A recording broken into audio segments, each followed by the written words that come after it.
Photography sees with the eye of a camera. It makes records of places, people, and events.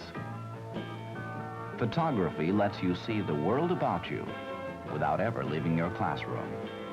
It's your window on the world. Photography shows how and why things happen. And now, through photography, Kodak brings you this edition of Screen News Digest.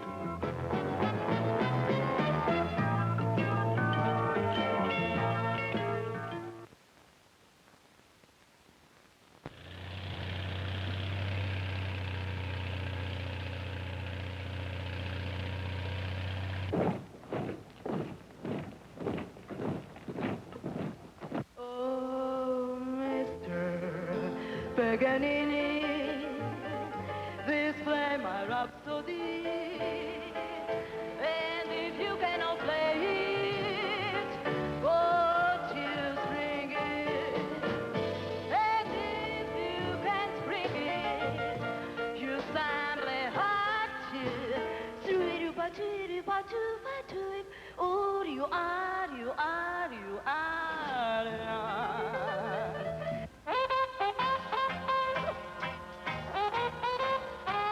Behind the Iron Curtain in Eastern Europe, a new look, a changed and changing face.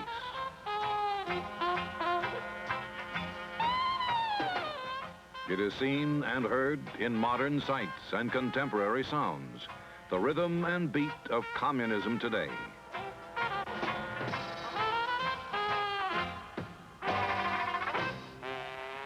The countries of Eastern Europe are far advanced from the satellite nations that fell after World War II into the orbit and under the domination of the Soviet Union.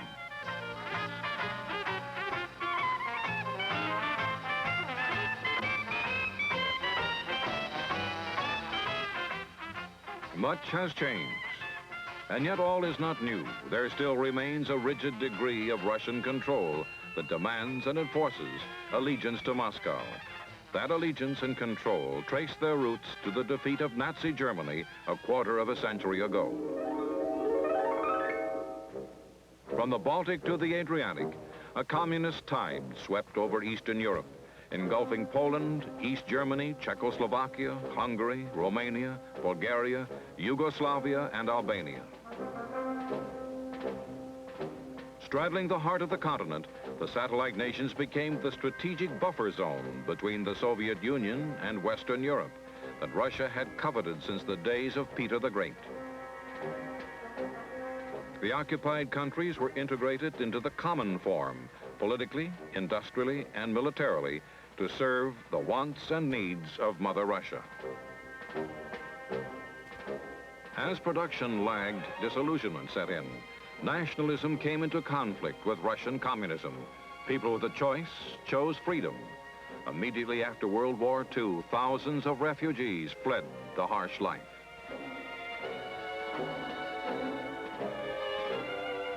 Reacting to the mass exodus to freedom, the Soviet Union slammed down an iron curtain across the western border of the buffer zone, triggering the so-called Cold War. These were the twilight years of the Stalin era, and Russia stood alone as the capital of world communism. Joseph Stalin ruled the common form with an iron hand, but it was an artificial alliance of peoples from different backgrounds, cultures, faiths. And in 1948, Marshal Tito defied Stalin and led Yugoslavia out of the Soviet orbit. The Kremlin denounced the move, but significantly, Russia did not intervene politically or militarily. In 1953, Joseph Stalin was dead. 3 years later, Nikita Khrushchev was firmly entrenched as a successor to Stalin and was proclaiming a new policy of peaceful coexistence with the West. But the new Soviet leader was careful to explain that communism was still committed to ultimate victory over capitalism. All All communist governments, said Khrushchev, must speed this final triumph by every means short of war.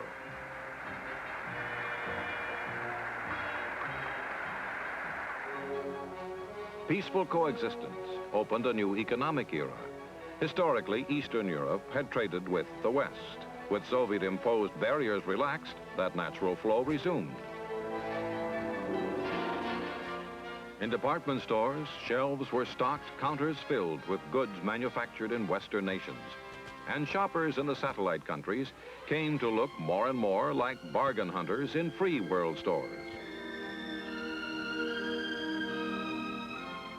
English became the second language in many an Iron Curtain classroom. The boys are playing in the water. Do you like to swim in the river, Tanya? Yes, I do. I like swimming very much. When do you like to go to the wood, Charlotte? I like to go to the wood in summer. Children are going to the river. Learning the language provided future citizens with the key to studying the scientific papers and progress of the United States. The crash program paid off in a decade of Soviet technological achievements. Travel restrictions were eased. American farmers came to Poland to see and study, listen and learn. But the exchange programs were two-way streets. The Polish farmers and their families also benefited from the visits and tours, the give and take. Militarily, Russia continued to guard jealously her strategic buffer zone.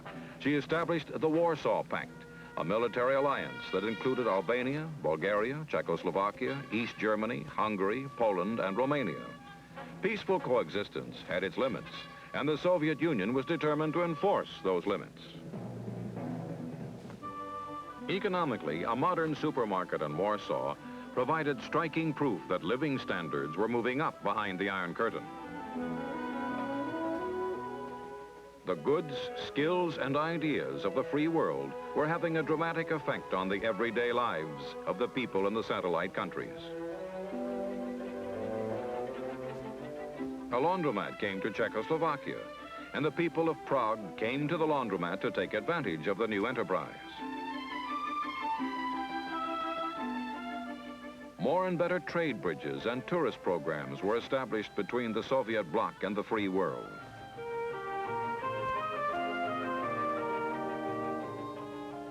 The trade was more beneficial, the tourism more natural between Eastern and Western Europe. And so they grew, and their growth was mirrored in the changing face of the satellite countries.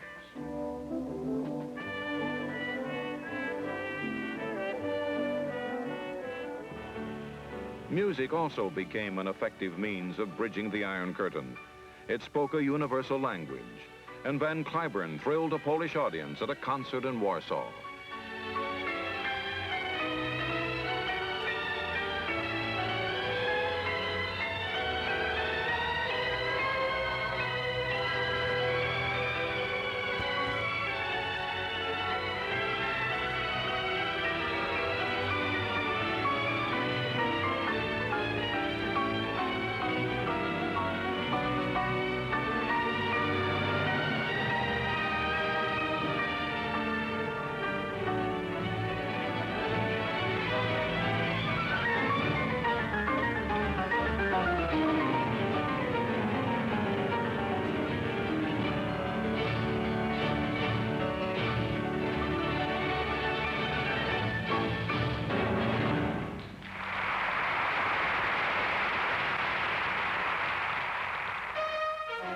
Politically behind the Iron Curtain, there were changes too.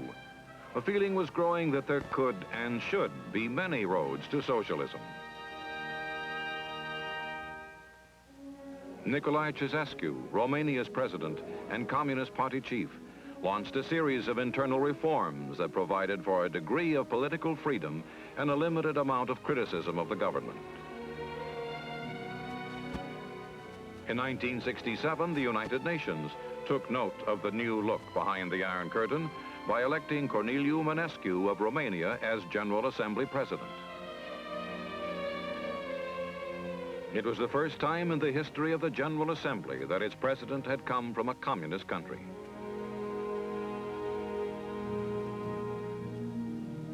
In Czechoslovakia, Premier Novotny was forced to resign in 1968, and Alexander Dubček, leader of the liberal forces, replaced him. Dubček promised his countrymen a government that would guarantee free speech and the secret ballot.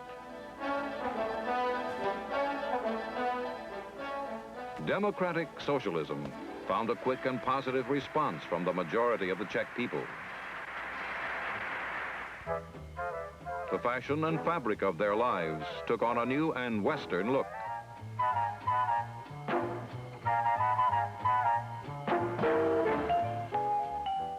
But Czechoslovakia had gone too far. In July 1968, Russia reacted.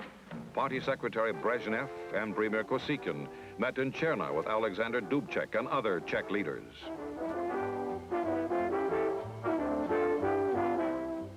In a tense face-to-face confrontation, Dubček defended his program of liberalization, and Russia promised not to intervene. The word went out. Czechoslovakia was free to continue its experiment in democratic socialism. The agreement at Cherna was ratified by 4 other Warsaw Pact nations: Bulgaria, East Germany, Hungary, and Poland. Little David apparently had defied mighty Goliath.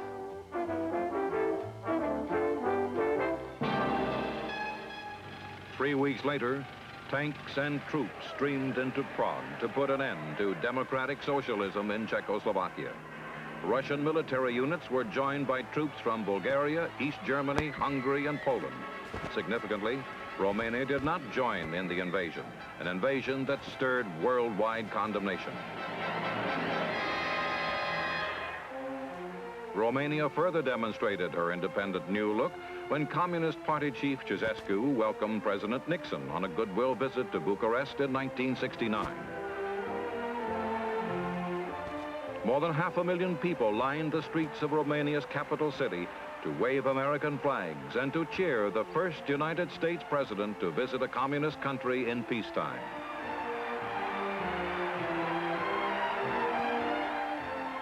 During his tour and talks, President Nixon emphasized that the United States was ready to join firmly and positively in efforts to reduce East-West tensions.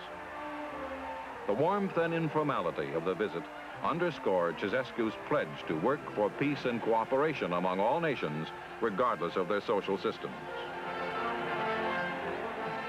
The historic visit behind the Iron Curtain marked still another milestone in the growing cooperation between the countries of Eastern Europe and the free world.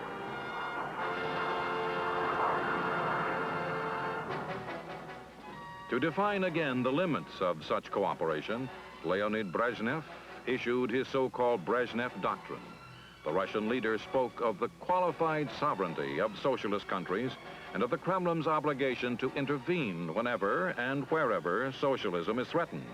The Brezhnev doctrine created new concern among the satellite states, for party chief Brezhnev was careful to leave the limits of qualified sovereignty deliberately vague. Today in Eastern Europe, the search for greater freedom and self-determination goes on, stalked by the specter of Soviet intervention, whenever such intervention is considered essential to Russia's own self-interest. Is then the face of communist Europe changing? The answer is yes and no. Liberalization is allowed, but only to a point. There is a change in attitude, but not in fundamental philosophy. The new look must serve, as always, the political goals and military objectives of Mother Russia.